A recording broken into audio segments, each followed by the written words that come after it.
a guest in Politeca World Show, American politologist Jason J. Smart. Jason, I am happy to have you here on my show, Politeca World. Thank you for inviting me. Yeah, so it was a long time we were negotiated and totally we are here.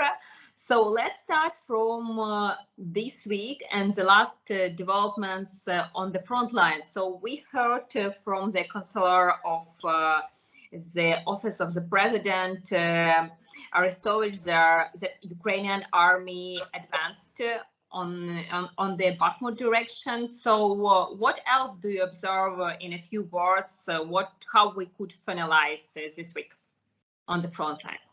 Well, I mean, obviously things are moving in the direction favorable to Ukraine.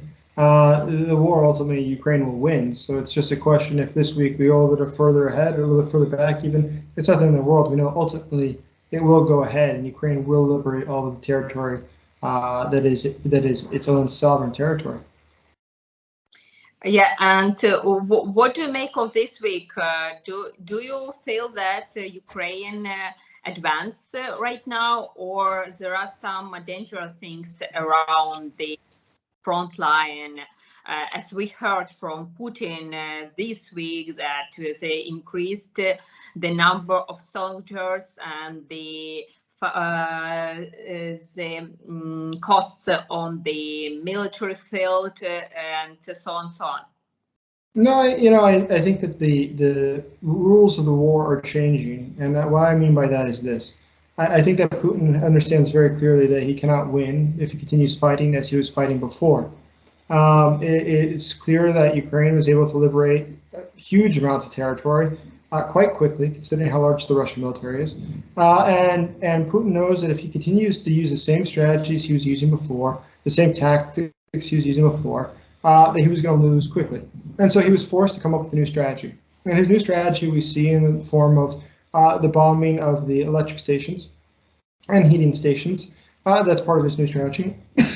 There's also, as you know, the rumor or the hypothesis that he may attack in January, February from Belarus down, and that's possible. But he understands very clearly if he doesn't do something completely different than what he's done before, there's no way that he can win.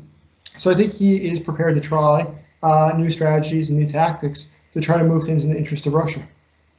Will it work out somewhere in some directions on the front line? I think that's why Putin wants to change the front line. I think that's part of the reason he wants to have an invasion from Belarus. Currently, they're very entrenched. They're really dug in the eastern part of Ukraine, the northern part of Ukraine. And so it's going to be very slow there, and not quick. That's why Putin understands he must take a different path. How is he going to do that? When's he going to do that? It's a great question. Nobody's really quite sure. But if it's going to happen, it's probably in the next 45 days or so. And if that were to happen, Putin would hope to distract from the battles in the eastern part of Ukraine, which take away the attention as well as the soldiers, as well as the technology from eastern Ukraine, and redirect it to the areas of, say, Rivne and Zhytomyr, in that area near the Belarusian border, which would then allow him, he hopes, to then regain territory in the eastern part or near Kherson and these other areas, because that's his only hope. He knows that the Ukrainian military is superior than his military. And he cannot afford to continue fighting the war as he was fighting it for the past 10 months. Yeah, and this week we know Putin came to Belarus to talk with his homologue Lukashenko. How do you feel? Were these talks fruitful in a sense that Lukashenko agreed to join this trip of the war in Ukraine, or it was more about destructive way for Russia and the fruitful thing for Kiev and for Ukraine, because now, as I could see, Ukraine could use these developments around Belarus for its favor to get more military aid from the partners. How do you feel about it? Well, I mean, the thing is, I think that Belarus Putin understands very well that Lukashenko doesn't want to join the war.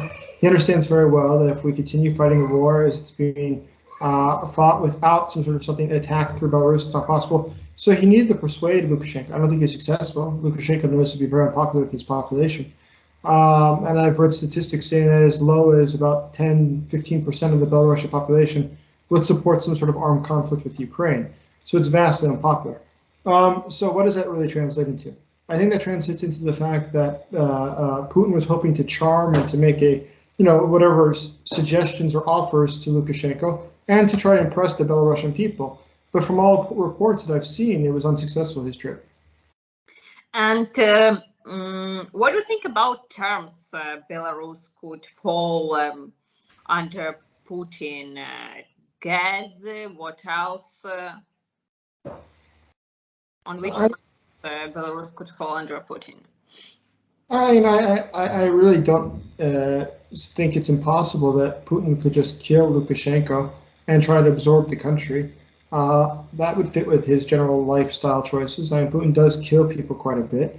So killing the leader of the country like he killed Mikheyev, who's the Minister of Foreign Affairs just a few weeks ago, who I believe the Russians did kill, it wouldn't surprise me. It would make sense. So if that were to happen, that would change everything because Belarus then actually would be able to be used however Putin so desired. So it could be real that Putin kill Lukashenko? Yeah, sure. Why not? Mm-hmm.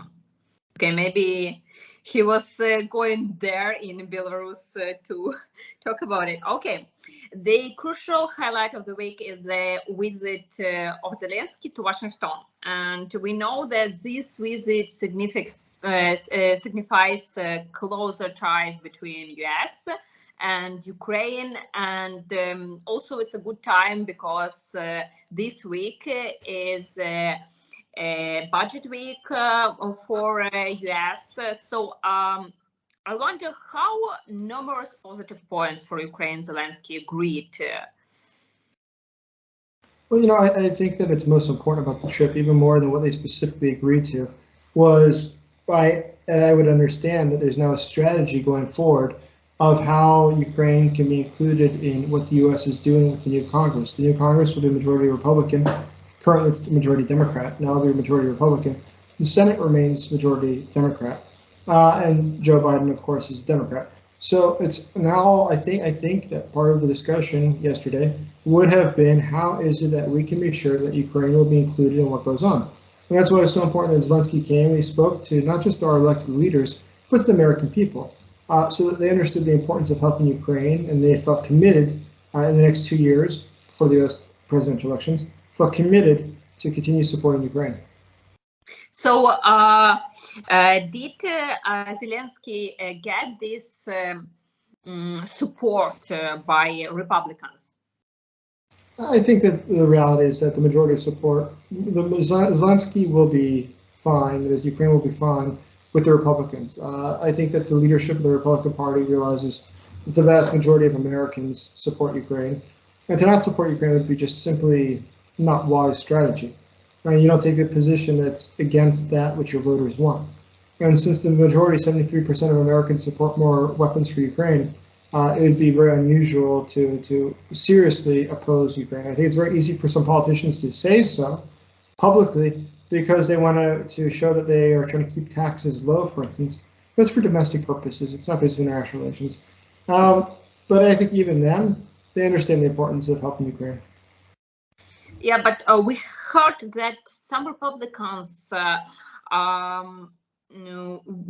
want more control on military aid. Do you observe some dangerous things? For example, the delay of the aid. We know that Ukraine always says, Ukrainian officials always say that the military aid needed here quicker and rapidly and so on, so on. So don't you think that there could be even more delay in really very important aid, like air defense systems, for example? I don't think so. I think that the new Republicans might want more oversight, that is to verify that the money that's given has been spent correctly and that the weapons are being used correctly. That doesn't really take much more time. I don't think it's going to be a significant factor. I don't think anything's really going to change that people will notice. Mm-hmm. So, and if we talk about the unanimity, I mean, between Ukraine and US. So this visit of Zelensky to US, does it show that, for example, right now, Ukrainian leader and American leader have the same perspectives to the approach of pursuing peace in Ukraine and pursuing peace with Russia? I mean, well, I think that Joe Biden has said the whole time, and he's been very clear as far as he goes with peace with Russia, it's totally in the hands of Ukraine. I mean, the Americans have no opinion about what Ukraine must do or should do. It is up to Ukrainians to decide that. But the Americans will support the Ukrainian decision, whatever that is, which I think is the correct position. Who is the United States to dictate or decide for Ukraine what they should or should not fight for? That's not really the Americans' decision. But at the same time, you know, Ukraine does have a right to all of its territory, which is the internationally defined borders as of 1991.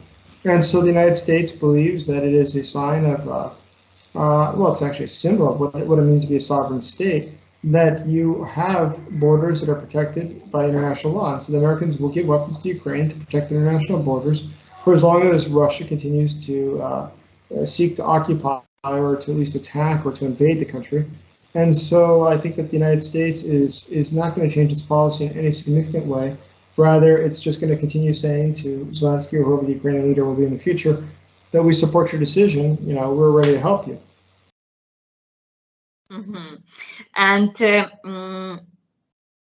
what is your position on sweeping the victory of Ukraine? Can we observe that US doesn't want that this war lasts for years? Do we now have this understanding? I think that nobody wants it to last for years. I think everybody hopes it'll end sooner. But is it possible it lasts for years? Of course it's possible. I mean, there's nothing that's guaranteed. I mean, in warfare, like in anything, nothing's guaranteed. What's going to happen tomorrow, we can't predict. I mean, listen, I think that Ukraine will win. How and when is a different question. There's so many factors, so many variables that we simply don't know.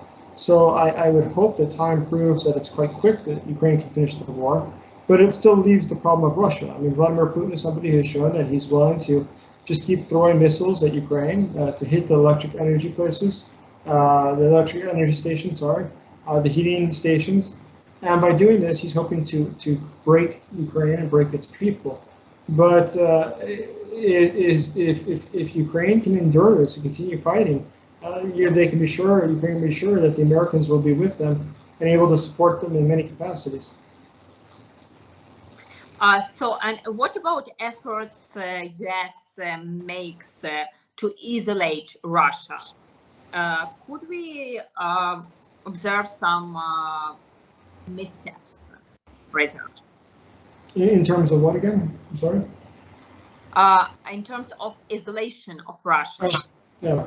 So I think tell that US should push this isolation much rapidly.